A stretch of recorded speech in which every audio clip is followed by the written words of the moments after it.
Olá a todos, bem-vindos a mais um episódio das Mentes Empreendedoras. Estamos aqui na Bahia, em Salvador, e o meu convidado hoje é Sandro Quadros. Primeiro, amigo. Segundo, parceiro. E terceiro, vou apresentá-lo e ele vai se apresentar ele próprio. Obrigado, Sandro. Obrigado, Miguel. Pelo convite. E já sabes do que é que se trata as Mentes Empreendedoras. Bom, gente. Tu és um bom exemplo dele. Bom, eu quero agradecer o convite do Miguel, primeiro por estar gravando esse vídeo com vocês. Meu nome é Sandro Quadros, como o Miguel falou. Eu sou um dos sócios fundadores do Instituto I Myself aqui em Salvador. O nosso instituto ele trabalha com desenvolvimento do potencial humano. E quando o Miguel me chamou para gravar esse vídeo para vocês, ele falou para mim que ele não iria me fazer nenhuma pergunta, que era para que eu conversasse um pouquinho com vocês sobre a mente empreendedora. E para falar um pouquinho sobre a mente empreendedora, eu vou contar um pouquinho da minha história rapidamente para que vocês possam compreender o que é isso. Eu comecei a estudar música, eu tinha 15 anos de idade, saí de Belém do Pará, que é no extremo norte do país, para o Rio de Janeiro. Explica-me só, esta coisa do extremo norte é quantos quilómetros daqui? Extremo norte, 2.000 quilômetros de Salvador. Tá? E fui para o Rio de Janeiro estudar música, passei um tempo estudando música no Rio de Janeiro e de repente eu percebi que eu não tinha certos talentos. Eu estudava muito, me esforçava muito, mas aquele dom natural da música não fazia parte de mim. Eu era um bom músico, sim, era um bom músico, mas à custa de muito estudo. E eu via pessoas virtuosas que pegavam os instrumentos e tocavam aquilo que eu levava 8 horas por dia estudando, as pessoas tocavam naturalmente. E eu parei e falei, quais são os meus dons naturais? O que eu tenho de bom que eu posso aproveitar? Isso me levou de volta a Belém do Pará, e em Belém... Desculpa te interromper, porque isto é uma conversa informal, sim. Não é? Qual é que era o instrumento que tocavas? Ou tocavas vários instrumentos? Eu tocava instrumentos de corda. Okay. Tocava guitarra, violão, né? E que mais tipo de música? Porque imagino que as pessoas lá em Portugal estão... Eu estudei jazz, toquei rock, eu gostava de rock bastante, mas estudei jazz. Estudei numa das maiores escolas de música do Brasil, que é o Ian Guest, no Rio de Janeiro, de onde saíram vários artistas. Mas quando eu descobri que o dom natural... em mim, ele só ia ser criado, claro, que quando você tem persistência, como diz o Outliers lá, que você investe 10.000 horas, você consegue desenvolver habilidades, mas aquela sensibilidade que a música precisa me faltava, apesar de eu ter o desejo.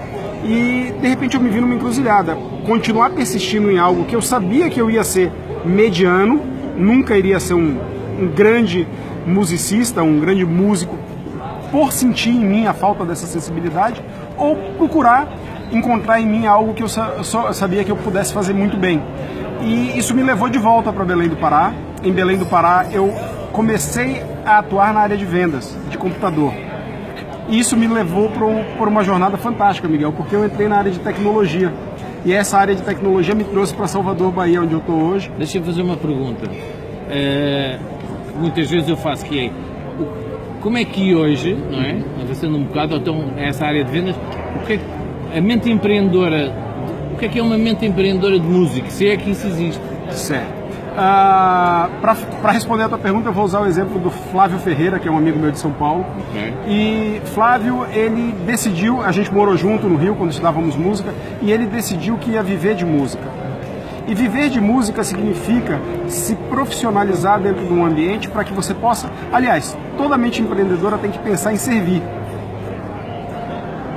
Porque o servir faz parte do empreender. Você é reconhecido pelo que você oferta aos outros. Você tem que agregar valor para os outros. E o Flávio, ele investiu muito nisso. Ele viajou com os maiores músicos do Brasil para fora, para tocar na Europa, no Japão, nos Estados Unidos, montou um estúdio, se profissionalizou em profissionalizar os músicos. E isso faz uma diferença. Ele teve a visão para seguir a carreira, porque ele estudava música junto comigo. Ele era uma das pessoas que tocava o instrumento e você percebia a sensibilidade nele, mas por outro lado ele sempre teve essa visão. Hoje, se você procurar ele no Facebook, Flávio Ferreira, você vai... Nós até podemos meter aqui você vai ver ele em o São link Paulo. do Flávio e do teu instituto. Sim. Você vai ver ele em São Paulo, Miguel. Hoje ele faz coaching musical. Ele ajuda pessoas que estão começando na música a se desenvolver, ele produz discos, ele tem um estúdio. Então, isso é uma mente empreendedora dentro da música. Ele não se bitolou a eu só toco isso, eu só faço isso, eu só vivo disso. Não, o que eu posso agregar de valor dentro do meio musical? Como é que tu foste buscar da música, o que é que tu aplicas hoje? Mas continua a falar... Hoje, o que eu aplico na minha vida da música? Uma das coisas que a música me ensinou foi não pensar na caixinha, ou seja, sair do formato. Enquanto uns estão pensando que isso daqui é um porta-guardanapo, eu posso transformar isso no que eu quiser, ok? Esse é o diferencial que a música me ensinou. Então, uma das coisas que eu aprendi com um grande professor da música chamado Billy Teixeira, que é um guitarrista aqui, ele falou o seguinte: eu estava fazendo uma aula de improviso, tocando, improvisando, ouvindo um som, improvisando, e eu errei. E quando eu errei, eu travei. Ele falou: não, repita o erro 1, 2, 3, 4, 5 vezes, com convicção, porque quem está te olhando não sabe que você errou e vai achar que você fez de propósito. Então, isso é uma das coisas que a música me ensinou, a persistência, né? Por mais que você perceba que às vezes você sai um pouquinho da trilha do que você está fazendo, você tem que entender que existem erros que podem ser prejudiciais, esses você tem que abandonar, mas existem erros que fazem parte do teu processo de crescimento, e nesses você tem que insistir com persistência. Por quê? Porque às vezes você está tentando entrar em um lugar e não consegue, e se você continua tentando, você descobre algo que faz a diferença e você consegue entrar. Então, a música me ensinou isso. E eu, como estava te dizendo, eu fui entrar na área de tecnologia, a área de tecnologia me trouxe para a Bahia. Na Bahia eu montei uma das maiores empresas de website, na época, daqui de Salvador, era provavelmente a maior, na década no começo dos anos 2000. Da área de tecnologia, eu fui para a área de terceirização de mão de obras, tive quase 9 mil funcionários aqui em Salvador e no Nordeste. Isso é o quê? Terceirização de mão de obras, botar pessoas para trabalhar dentro da tua empresa para fazer aquilo que os funcionários da tua empresa não querem fazer, né? E teve um momento na minha vida que eu falei: poxa, tudo que eu faço, eu dependo de terceiros para fazer. E eu falei: o que eu posso fazer? O que vai me fazer feliz? E aí eu me lembrei que no curso de administração eu tinha estudado psicologia. E aí eu me lembrei que com 17 anos eu já tinha começado a estudar hipnose, porque eu sempre gostei. Graças a um amigo em comum da gente, eu sempre cito ele, o Diego, ele estava fazendo um curso e ele me chamou, eu falei: eu vou fazer. E quando eu entrei no curso eu falei: cara, isso é legal. Eu me lembro disso, eu estudei isso e apresentei inclusive amigos da época, quando eu tinha 15, 16 anos, para eles, que lembram de eu estudando isso. Aí eu falei: poxa, mas eu só vou fazer hipnose, é só o que eu quero é fazer hipnose, atender. Fui estudar psicologia para me respaldar, só que eu não consegui ficar só nisso, eu tive que montar um instituto. Por que montar um instituto? Porque eu entendo que quando a gente agrega valor para muitas pessoas, automaticamente isso traz retorno para a gente. Então eu precisava criar, não só em Salvador, não só a consciência da hipnose como ferramenta terapêutica, mas eu precisava criar um mercado em Salvador. Porque o mercado de Salvador, antes do instituto da gente, era um mercado incipiente para a hipnose. Vinha de vez em quando uma e outra pessoa que a gente trazia para cá, ou o Diego começou trazendo, como ele trouxe o Castilho, e depois o Instituto criou uma agenda, e essa agenda virou referência. E aí a gente começou... Mas onde é que vem essa mente empreendedora? Onde é que, não é? Estamos a ouvir ele a falar e de repente aqui há uma coisa que eu desconfio que é, mas não quero arriscar. De onde é que vem essa energia dentro de ti? Miguel, essa energia vem de um desejo ardente, de contribuir, de deixar minha marca no mundo. Desde pequeno, meu pai falava para mim: meu filho, você é a pessoa mais persistente que eu conheço. E durante um tempo eu achei que isso fosse uma coisa errada. Eu achei que ser persistente era pejorativo. Mas depois eu entendi que o sucesso é dos persistentes, que a gente é medido pelas vezes que a gente levanta e se supera. E isso é persistência. E sucesso para uma mente empreendedora, o que é que significa? Sucesso para uma mente empreendedora significa você ter... Para ti, não é? Para mim, é mais fácil eu falar para mim. Sucesso para mim é poder perceber no olho de cada pessoa com quem eu tenho contato na minha vida que eu fiz a diferença para essa pessoa. Isso me emociona, é por isso que eu trabalho.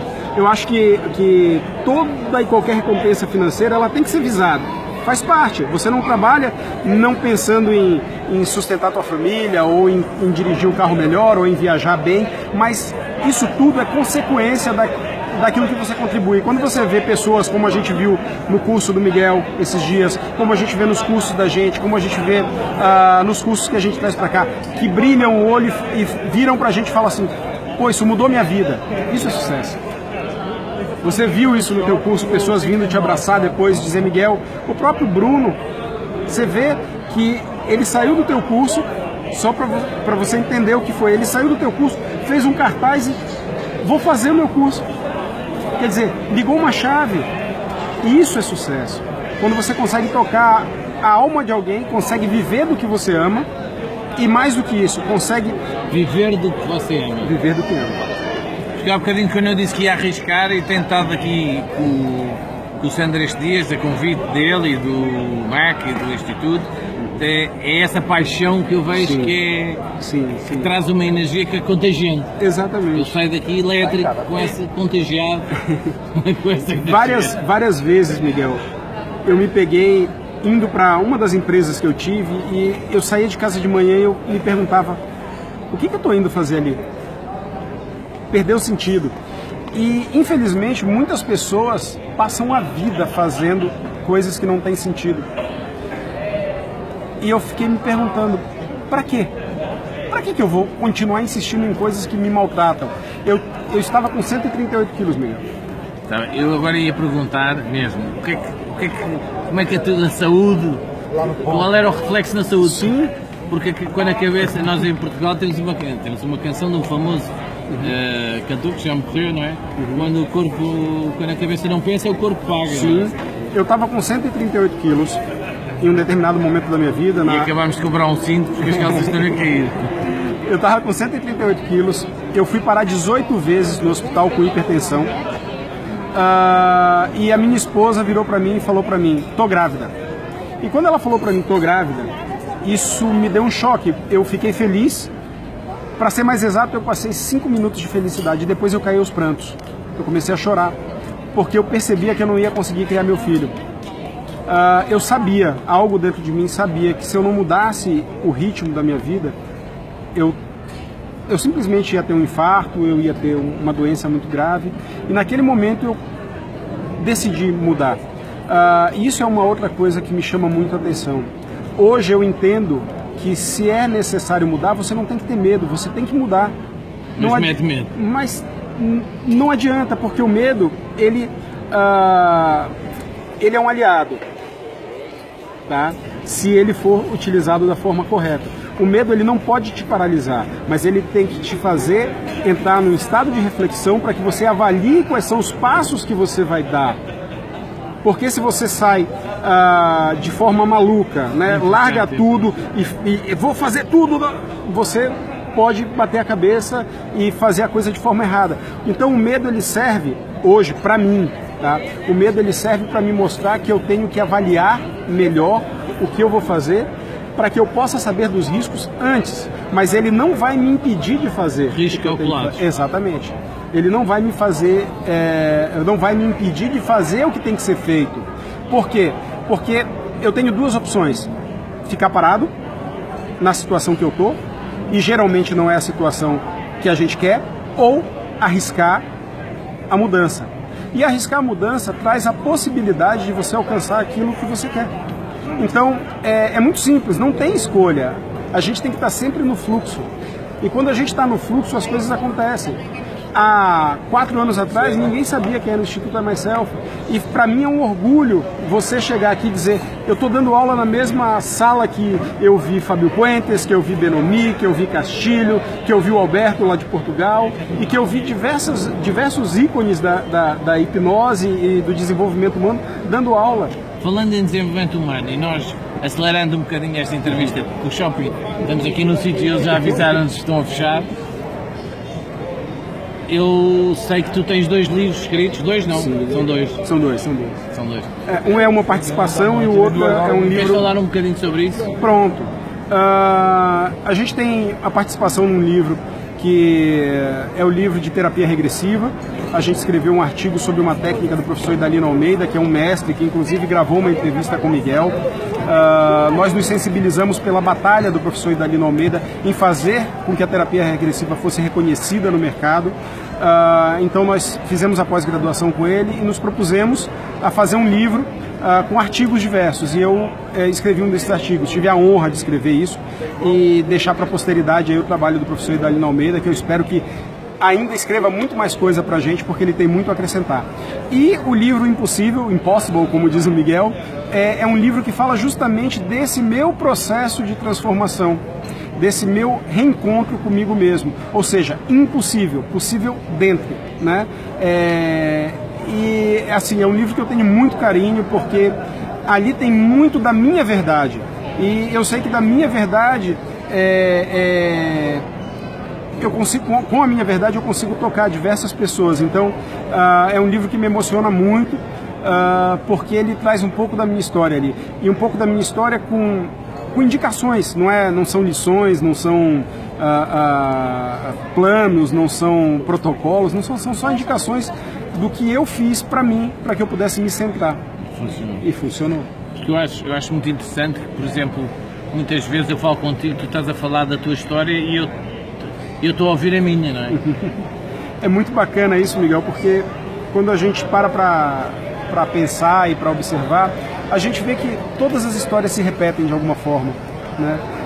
Tem sempre um pouquinho de mim em você, um pouquinho de você em fulano, um pouquinho de fulano em Beltrano, e se a gente for parar para observar, essa é a grande mágica da coisa. A partir do momento que eu desligo o meu ego, ou seja, que eu saio da minha história e me permito entrar na tua história, te conhecer, a gente vai criando vínculos, laços, claro, né? Laços que nem esses 8 mil quilômetros de distância daqui para Portugal conseguem separar, né? E isso é muito bacana. E pensar que dentro desse contexto, há 2 anos atrás a gente não se conhecia, e hoje você está aqui no Brasil e eu já estive com você lá em Portugal, e as portas do mundo... Já agora vai estar outra vez. Eu vou estar lá em... Vamos lançar este vídeo antes de ir para Portugal, para vocês poderem conhecer o Sandro assim em pessoa, que vale a pena. Bacana. Nós dizemos em carne e osso. Em carne e osso. A gente vai estar em Portugal com vocês a partir de fevereiro de 2017. Vocês também são mesmo baianos. A partir olhando alguma altura que está já quentinho. Não, mas aqui vai estar no Carnaval. Aqui, pois é. Estás a fugir do Carnaval. Estou fugindo do Carnaval. Enquanto vocês vêm para cá para aproveitar o Carnaval, a gente vai para aí para aproveitar o finalzinho do inverno. E eu vou estar com vocês levando um pouquinho do trabalho que a gente faz aqui no Brasil, levando um pouquinho dessa alma do Instituto I Myself para Portugal, como a gente fez o ano passado. A gente está indo novamente e espero estar gravando aí em Portugal um novo vídeo com o Miguel. Espero estar com ele nos lives de vocês, para que vocês possam conhecer um pouco mais da minha história, e espero mais do que isso, espero ter a oportunidade de conhecer alguns de vocês, ou todos vocês. Todos é muito uma generalização da PNL, né? Mas se possível todos vocês, para que a gente possa trocar experiências. Eu tive a oportunidade de ver Miguel fazendo isso na prática aqui, em diversos locais, com diversas pessoas, e eu pude perceber o carinho com que ele se permitiu ouvir a história das pessoas aqui da Bahia. Então vocês vão poder acompanhar isso em alguns vídeos que ele vai estar postando no canal dele do YouTube, no canal do Facebook, mas eu pude acompanhar isso ao vivo e pude ver essa sensibilidade, esse carinho. E eu quero de alguma forma poder retribuir isso aí em Portugal, conhecendo vocês, contando um pouquinho mais da minha história e ouvindo a história de vocês, porque isso é muito importante. Quem sabe daqui a um tempo não são vocês que estão aqui no Brasil apresentando isso para muitas e muitas e muitas pessoas. Eu sei que estás com um trabalho aí em mãos. Sim. Não sei se o segredo é a alma do negócio, não é? Pronto, mas há aí um livrozinho que está... Sim. Não sei se queres dar alguma... Posso falar? Abrir só um bocadinho. Posso falar um pouquinho? Abrir a curiosidade. A gente está escrevendo um livro novo, e esse livro fala justamente do processo terapêutico que a gente vem trabalhando. Eu trabalho com hipnose clínica, e dentro dessa experiência com a hipnose clínica, com os estudos da psicologia e outros diversos estudos, eu cheguei a um processo que para mim fez sentido. E eu comecei a observar esse processo em outras pessoas que praticam a hipnose clínica e que não se perceberam disso. né? E eu comecei a sistematizar isso num livro que eu vou estar provavelmente apresentando para vocês em Portugal, para que vocês entendam que, na verdade, é uma coisa que eu vejo dentro da clínica. Nós, como terapeutas, como psicólogos, como clínicos, nós não curamos ninguém. Nós somos GPS no processo, a gente indica o caminho para que a pessoa ache a solução dentro dela mesma. E isso faz total sentido para mim, porque particularmente eu não acredito em doença. É uma coisa que eu não acredito. Eu acredito em falta de autoconhecimento. E quando a pessoa se conhece, tudo muda. E é sobre isso que eu vou estar falando com vocês no nosso próximo trabalho e pretendo estar falando com vocês aí em Portugal nos cursos que a gente vai fazer. Eu já estou curioso, eu sei mais um bocadinho, que tivemos a oportunidade de partilhar e digo-vos que é realmente muito interessante, porque esta história do autoconhecimento é algo que ajuda toda a gente, não é só os clínicos, não é? Eu percebi que é algo para todos nós. Nós vamos começar a terminar, não sei se não é assim uma coisa que se pode dizer, começar a terminar, não sei se há alguma coisa que quisesse dizer aos portugueses, assim que te lembres.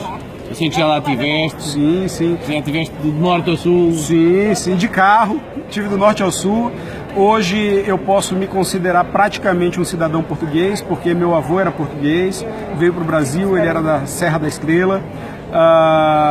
E eu já solicitei minha cidadania portuguesa, porque além de tudo, além dos amigos que eu tenho em Portugal, e eu posso dizer que são amigos que tenho em Portugal, eu amei o país de vocês e quero ter a oportunidade de estar mais com vocês aí, e gostaria de dizer para vocês que a partir do momento que vocês desejarem, planejarem e vierem para a Bahia, vocês podem contar com a gente aqui para dar todo o suporte, todo o apoio, para que vocês possam conhecer um pouquinho de onde, do local, da terra, do sítio, onde os portugueses finalmente chegaram e começaram a colonizar o nosso país.